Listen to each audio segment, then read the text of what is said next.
Quando si fa il mio lavoro e bisogna recensire dei prodotti, bisogna ovviamente fare delle scelte, bisogna scegliere cosa recensirò prima, non si può recensire tutto insieme, soprattutto gli smartphone perché vanno provati davvero con la scheda in giro e quindi ovviamente non si possono provare tutti insieme.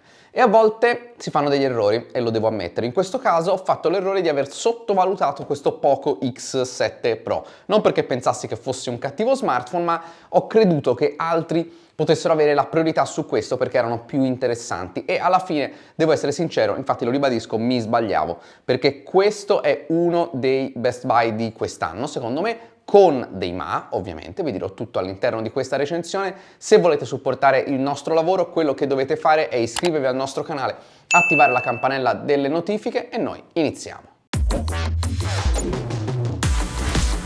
Non ci può essere una bella recensione senza un bel unboxing, scatola grande, ma non vi aspettate di trovarci dentro l'alimentatore perché rimarreste molto delusi. Qua abbiamo lo smartphone, poi abbiamo questo cartone abbastanza pesante da farci capire che dentro non c'è soltanto la manualistica, c'è ovviamente la manualistica, c'è il cavo USB-A, USB-C e c'è la classica cover di tutti i prodotti Xiaomi, in questo caso con indicazione Poco. Secondo me è una bella cover, devo dire, è molto bella, soprattutto su questo smartphone che dal punto di vista estetico non racconta niente di particolare, questa devo dire è comunque un'aggiunta piacevole.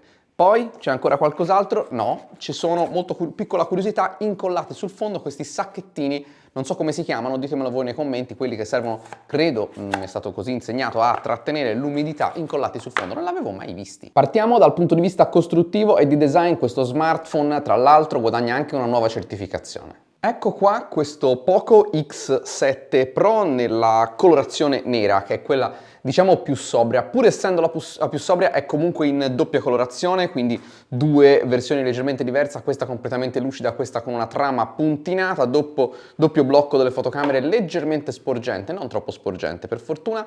Smartphone realizzato interamente in plastica, è plastica buona, anche se sul retro è molto sottile, se premete forte qui con il dito vedete anche il riflesso della luce, si vede che flette leggermente, sentite i componenti sotto.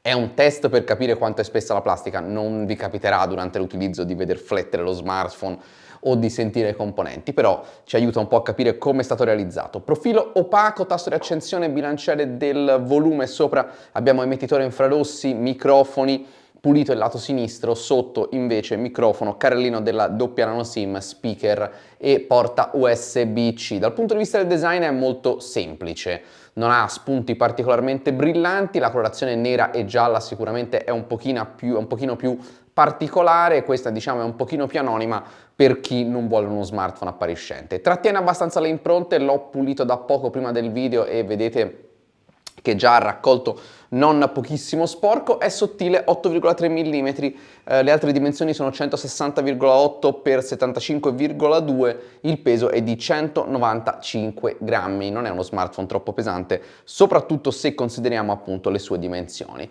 Una caratteristica molto interessante di questo smartphone è che adesso è IP68, quindi non più IP54, quindi non solo resiste agli spruzzi, ma resiste anche a immersioni brevi, quindi in sostanza uno smartphone molto più robusto. In questa fascia di prezzo non è una cosa scontata, ecco. Scheda tecnica molto interessante, come tutti gli smartphone Poco sembra essere un po' la priorità dell'azienda. Parliamo di caratteristiche tecniche, per la scheda tecnica lo mettiamo un attimo da parte, abbiamo il processore MediaTek Dimensity 8004 Ultra, è un nuovo processore aggiornato rispetto alla scorsa generazione, 4 nanometri, 3,25 GHz è la frequenza massima di lavoro, con processore grafico Mali G720 MC7, 8 o 12 GB di RAM, sono due tagli, e 256 e 512 GB di memoria interna. La RAM è LPDDR5X, la memoria interna è UFS 4.0, sono due delle tecnologie più recenti, migliori in assoluto per questo tipo di prodotti e devo dire che non è anche questo per niente scontato trovarle in uno smartphone di questa fascia. La memoria non è espandibile, abbiamo il 5G, abbiamo il Wi-Fi 6, il Bluetooth 5.4, il chip NFC, abbiamo visto l'emettitore infrarossi. Il lettore di impronte digitali è ottico, all'interno del display è veloce, è preciso, unica cosa è posizionato sinceramente forse un pochino in basso, Lo smartphone ha una discreta vibrazione, buona, un po' meglio della media, non la migliore in assoluto. Il sensore di prossimità è virtuale, mi sono trovato molto bene, devo essere sincero, ma al solito non escludo che con un utilizzo lungo di qualche settimana non potreste oggettivamente avere qualche noia in più rispetto a uno smartphone con sensore fisico. Io mi sono trovato, devo dire, bene.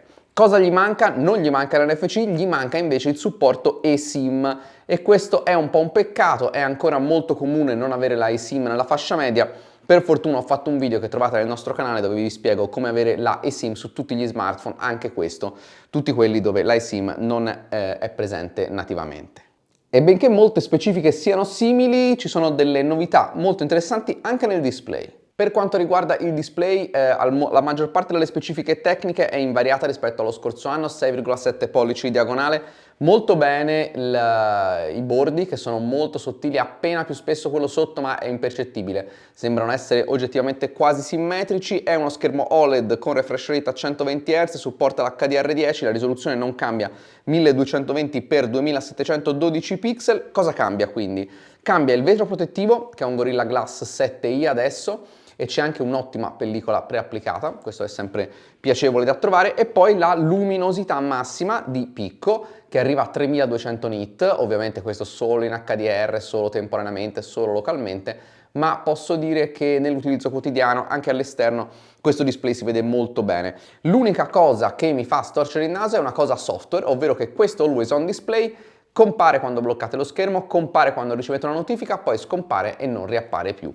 Quindi io non capisco perché Xiaomi si ostini a chiamare Always On Display qualcosa che di Always non ha assolutamente nulla. Per quanto riguarda il software, qui abbiamo Android 15 personalizzato con l'interfaccia HyperOS 2, quindi quantomeno abbiamo Android 15 e non Android 14 come sugli ultimi Redmi che avevo provato. Dal punto di vista degli aggiornamenti l'azienda promette 3 nuove versioni di Android, quindi fino ad Android 18. Questo è un po' anche il senso di partire da una versione di Android più aggiornata e 4 anni di patch di sicurezza molto bene, anche se c'è un ma che vi devo dire sul software. Non ci sono particolari novità sul software se non alcune implementazioni di intelligenza artificiale, le troviamo tutte in servizi AI all'interno di questo menu, ve le ricapitola, le note per esempio, c'è il riepilogo, la formattazione, la correzione di bozze, nella galleria c'è la gomma magica, c'è l'espansione dell'immagine che vi permette di ruotarla e ricostruirne i bordi, registratore, sottotitoli e interprete. Non sono funzioni, diciamo, innovative, le abbiamo viste, riviste su praticamente tutti gli smartphone top di gamma del 2025, ma non necessariamente su uno smartphone medio gamma, bene averle trovate qui. E poi abbiamo moltissime opzioni di personalizzazione, devo dire iniziano ad essere veramente tante, anche il tanto discusso da parte mia Always On Display, che non è always, ha comunque un sacco di opzioni di personalizzazione, potete cambiare gli effetti del lettore di impronte quando ci poggiate il dito sopra, molto bello, ci sono gli effetti per quando arrivano le notifiche, i font, le icone, eccetera eccetera, un sacco di opzioni. Barra laterale che devo dire essere molto comoda, con un tap le icone si aprono in finestra e possono essere anche ridimensionate e spostate all'interno della nostra interfaccia.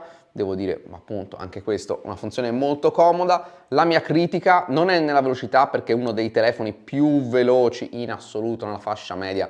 Poco su questo, è veramente imbattibile. La velocità con cui si eseguono le applicazioni, con cui si aprono le applicazioni, possiamo anche attendere un secondo che si carichino, però è veramente sorprendente.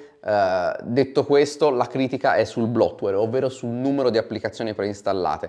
Sono tante. Amazon Music, AliExpress, AppMall è lo store poi di Xiaomi, Blockblast, Blockpuzzle, Booking.com, Bubbles, non so cosa, penso, stavo per dire una parolaccia in inglese, meglio di no, e sono soltanto le prime righe. Detto questo, si possono disinstallare, quindi voi prendete il vostro Bubble, non voglio dire quella parola, e lo disinstallate molto bene. L'altra critica che fa parte un po' del mondo bloatware sono le notifiche dei servizi di Xiaomi, e vabbè, qui c'è la notifica del pulitore e ok, ma qui c'è la notifica di Mi Video e qui c'è una notifica ogni tot ore di Game Center che mi molesta con queste notizie, nonostante io il Game Center non l'abbia mai neanche aperto. Insomma, tutto sistemabile, tutto tollerabile, però dovete saperlo, insomma, devo fare questa, secondo me, giusta critica.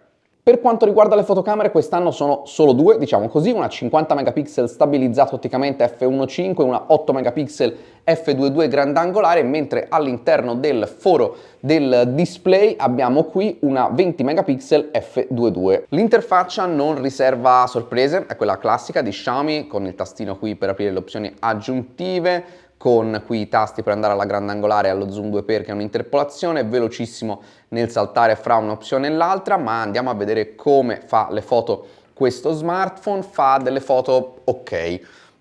Diciamo che secondo me Xiaomi ha fatto un po' il compito per arrivare a quel livello per cui non può essere, diciamo, accusato di avere una cattiva fotocamera, ma che gli permettesse comunque di risparmiare sufficientemente per spingere moltissimo su tutti gli altri aspetti. Le foto dalla principale sono ok, ci sono anche delle buone foto, anche delle belle foto, devo dire, sono nitide, il bilanciamento dei colori è giusto, sono belle contrastate, sono godibili, ecco, sono proprio delle belle foto, cosa che non si può dire in situazioni di meno luce.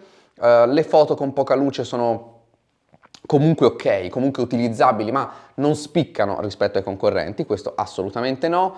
E devo dire che le altre due fotocamere, la grandangolare e la frontale, invece no, non un granché, per niente un granché.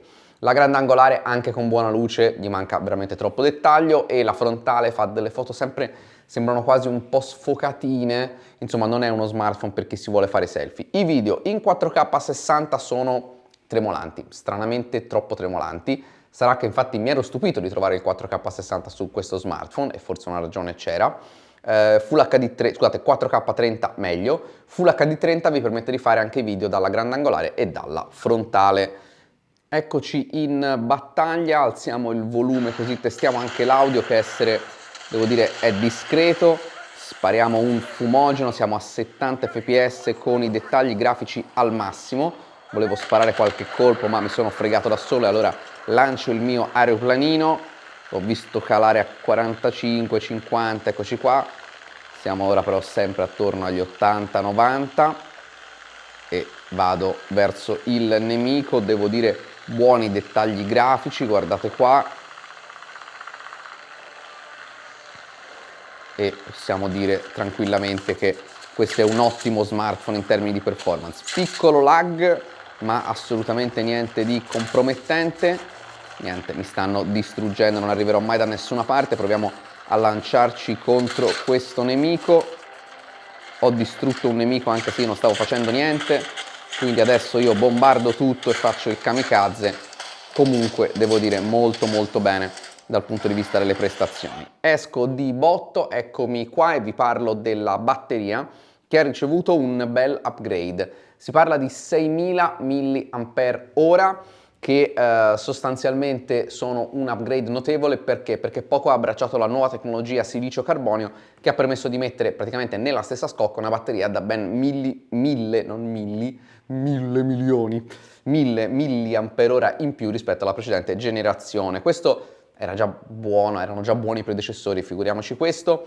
Questo infatti con un utilizzo medio vi porta praticamente a 2 giorni, che è spettacolare. Con un utilizzo intenso 1 giorno e mezzo, carica a 90 watt, che anche questa è migliorata rispetto allo scorso anno, e riporta la carica vicina al 100%, ma anche se non fosse, non è importante perché la batteria è tanta in veramente pochissimi minuti. Ottimo, ottimo, molto bene da questo punto di vista. Siamo quindi arrivati alle conclusioni, vi devo parlare dei prezzi, ci sono ben 3 tagli di memoria diverso, 8256 che viene lanciato a 369 euro, 12256, quindi aumenta solo la RAM, che viene lanciato a 399 euro, e infine il top di questa gamma che è il 12512 lanciato a 429 euro. Sono prezzi diciamo ok, non stracciati ma ok.